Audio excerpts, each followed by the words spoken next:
over US spy chief Tulsi Gabbard's remark on the violence against minority in the Bangladesh, the White House said on Wednesday that America has welcomed measures taken by the interim government of the Asian nation to ensure safety and security for all. Speaking at the media briefing, the spokesperson for the US Department of State, Tammy Bruce, said that America condemns any instances of violation or intolerance towards minorities in any country and not alone Bangladesh. We condemn any instances of violation or intolerance directed towards the member of the minority community in any country and have welcomed measures taken by the Bangladesh interim government to ensure safety and security for all in the Bangladesh region. That's what we are watching, that's what we expect, and that will be continued in the coming more days. She also added that there have been a storm over the recent remarks by the Gabbard to an Indian TV channel wherein she claimed that the violence against minorities in Bangladesh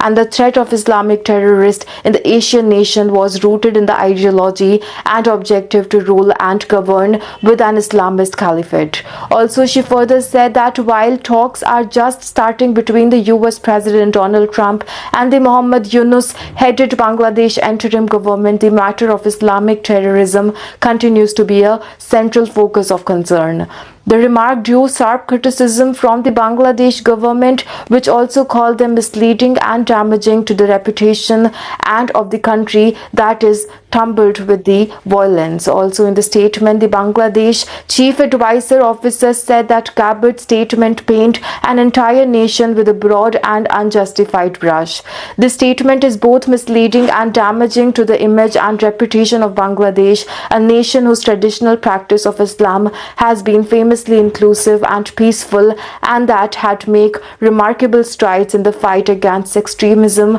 and terrorism, the statement added. It said that despite facing challenges of extremism, Bangladesh has continuously worked in the partnership with the international community, including the United States, to address the issue via law enforcement, social reforms, and other counter-terrorism